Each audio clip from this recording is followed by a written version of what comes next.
ಆಕಾಶವಾಣಿ ಪ್ರದೇಶ ಸಮಾಚಾರ ಓದುತ್ತಿರುವವರು ಹರ್ಷವರ್ಧನ್ ಶೀಲ್ವಂತ್.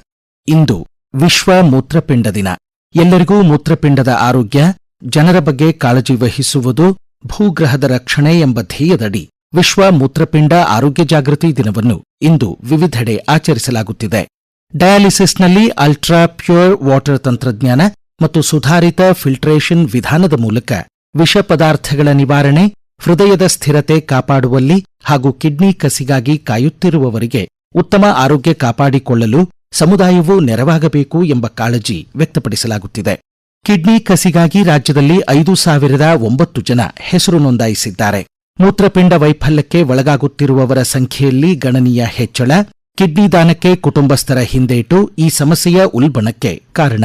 ಜೀವನ ಸಾರ್ಥಕತೆ ಸಂಸ್ಥೆ ಅಂಗಾಂಗಗಳ ಕೊರತೆ ನೀಗಿಸಲು ಪ್ರಯತ್ನಿಸುತ್ತಿದೆ. ಸುವರ್ಣ ಆರೋಗ್ಯ ಸುರಕ್ಷಾ ಟ್ರಸ್ಟ್ ಅಡಿ ಬಿಪಿಎಲ್ ಪಡಿತರ ಚೀಟಿ ಹೊಂದಿರುವ ಕುಟುಂಬಗಳ ಸದಸ್ಯರಿಗೆ ಉಚಿತವಾಗಿ ಕಿಡ್ನಿ ಕಸಿ ಚಿಕಿತ್ಸೆಗಳನ್ನು ರಾಜ್ಯ ಸರ್ಕಾರ ಒದಗಿಸುತ್ತಿದೆ.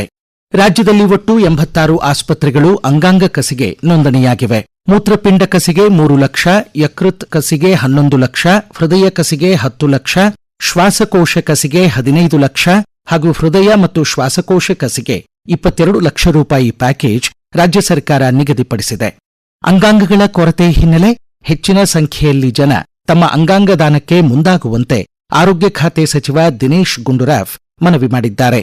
1930 ಮಾರ್ಚ್ 12ರಂದು ಸಾಬರಮತಿ ಆಶ್ರಮದಿಂದ ಆರಂಭಿಸಿ ಏಪ್ರಿಲ್ 6ರವರೆಗೆ 24 ದಿನಗಳ ಕಾಲ 385 ಕಿಲೋಮೀಟರ್ ರಾಷ್ಟ್ರಪಿತ ಮಹಾತ್ಮ ಗಾಂಧೀಜಿ ನೇತೃತ್ವದಲ್ಲಿ ಸತ್ಯಾಗ್ರಹಿಗಳು ಕ್ರಮಿಸಿ ಬ್ರಿಟಿಷರ ವಿರುದ್ಧ ನಡೆಸಿದ ಉಪ್ಪಿನ ಕರ ನಿರಾಕರಣೆಯ ದಂಡಿ ಯಾತ್ರೆ ಸ್ಮೃತಿ ದಿನವೆಂದು ಸ್ವಾತಂತ್ರ್ಯ ಸೇನಾನಿಗಳ ಸಾಹಸ, ತ್ಯಾಗ ಮತ್ತು ರಾಷ್ಟ್ರಭಕ್ತಿಯನ್ನು ದೇಶಾದ್ಯಂತ ಸ್ಮರಿಸಲಾಗುತ್ತಿದೆ.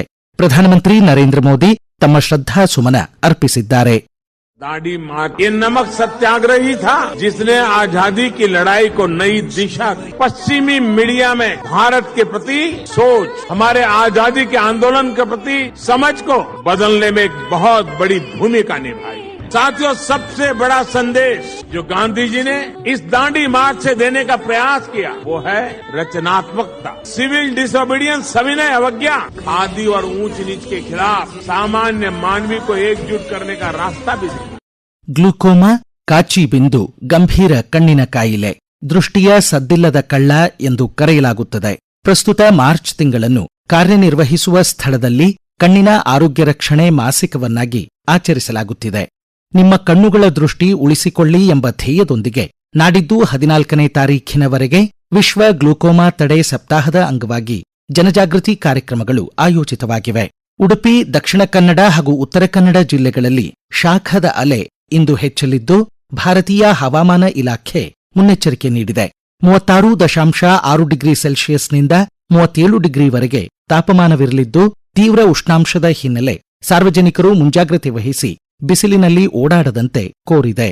ಮಂಗಳೂರಿನಿಂದ ಕೇರಳ ಹಾಗೂ ತಮಿಳುನಾಡನ್ನು ಸಂಪರ್ಕಿಸುವ 2 ರೈಲುಗಳು ರಾಮೇಶ್ವರಂ ಮಂಗಳೂರು ಎಕ್ಸ್‌ಪ್ರೆಸ್ ಮತ್ತು ತಿರುನಲ್ವೇಲಿ ಮಂಗಳೂರು ಎಕ್ಸ್‌ಪ್ರೆಸ್ಗೆ ಪ್ರಧಾನಮಂತ್ರಿ ನರೇಂದ್ರ ಮೋದಿ ತಮಿಳುನಾಡಿನ ತಿರುಚನಾಪಳ್ಳಿಯಲ್ಲಿ ಚಾಲನೆ ನೀಡಿದರು. ಮಕ್ಕಳ ಅಕಾಡೆಮಿ ಹಾಗೂ ಆಕಾಶವಾಣಿ ಧಾರವಾಡ ಕೇಂದ್ರ ಪ್ರಸ್ತುತಪಡಿಸಿದ ಅರಳಲಿ ಬೆಳಕಿನ ನಾಳೆ ರಜತ ಮಹೋತ್ಸವ ಸರಣಿ ಕಾರ್ಯಕ್ರಮದ ವಿಜೇತ ಕೇಳುಗರ ಬಹುಮಾನ ಪ್ರದಾನ, ಗ್ರಂಥಕರ್ತರಿಗೆ ಗೌರವ ಸಮರ್ಪಣೆ ಸಮಾರಂಭ ಧಾರವಾಡ ಆಕಾಶವಾಣಿ ಕೇಂದ್ರದ ಶಾಲ್ಮಲಾ ಸಭಾಂಗಣದಲ್ಲಿ ಜರುಗಿತು. ಹಿರಿಯ ವಿಜ್ಞಾನಿ ಎಸ್ಎಂ ಶಿವಪ್ರಸಾದ್, ಮಕ್ಕಳ ಅಕಾಡೆಮಿ ಅಧ್ಯಕ್ಷ ರಾಜನ್ ದೇಶಪಾಂಡೆ, ಆಕಾಶವಾಣಿ ಧಾರವಾಡ ಕೇಂದ್ರದ ತಾಂತ್ರಿಕ ವಿಭಾಗದ ಮುಖ್ಯಸ್ಥ ಅರುಣ್ ಪ್ರಭಾಕರ್, ಕಾರ್ಯಕ್ರಮ ವಿಭಾಗದ ಮುಖ್ಯಸ್ಥ ಶರಣಬಸವ ಚೋಳಿನ್ ಹಾಗೂ ಸರಣಿ ಕಾರ್ಯಕ್ರಮದ ನಿರ್ಮಾತೃ ಮಂಜುಳಾ ಪುರಾಣಿಕ್ ಸೇರಿದಂತೆ ಹಿರಿಯ ಅಧಿಕಾರಿಗಳು ಪಾಲ್ಗೊಂಡಿದ್ದರು. ಧಾರವಾಡ ಲೋಕಸಭಾ ಕ್ಷೇತ್ರದ ಸಂಸದರ ಕ್ರೀಡಾ ಮಹೋತ್ಸವ 2025-26ರ ಅಂಗವಾಗಿ ನಾಳೆ ಹಾಗೂ ನಾಡಿದ್ದು ಅಂತಿಮ ಕುಸ್ತಿ ಪಂದ್ಯಾವಳಿ ಧಾರವಾಡದ ಕರ್ನಾಟಕ ಕಾಲೇಜು ಆವರಣದ ಮೈದಾನದಲ್ಲಿ ಆಯೋಜಿತವಾಗಿದೆ. ಫಿಟ್ ಇಂಡಿಯಾ, ಖೇಲೋ ಇಂಡಿಯಾ ಉಪಕ್ರಮದಡಿ ಸಂಸದ್ ಖೇಲ್ ಮಹೋತ್ಸವವನ್ನು ಎಲ್ಲ ಲೋಕಸಭಾ ಕ್ಷೇತ್ರಗಳ ಯುವ ಕ್ರೀಡಾ ಪ್ರತಿಭೆಗಳನ್ನು ಗುರುತಿಸಲು ಸಂಘಟಿಸಲಾಗಿದೆ. ಕೇಂದ್ರ ಸಚಿವ ಪ್ರಲ್ಹಾದ್ ಜೋಶಿ ಪಾಲ್ಗೊಳ್ಳುವ ನಿರೀಕ್ಷೆಯಿದೆ. ಇಲ್ಲಿಗೆ ಪ್ರದೇಶ ಸಮಾಚಾರ ಮುಕ್ತಾಯವಾಯಿತು. ನಮ್ಮ ಮುಂದಿನ ರಾಷ್ಟ್ರೀಯ ವಾರ್ತಾ ಪ್ರಸಾರ ಮಧ್ಯಾಹ್ನ 1:10 ನಿಮಿಷಕ್ಕೆ.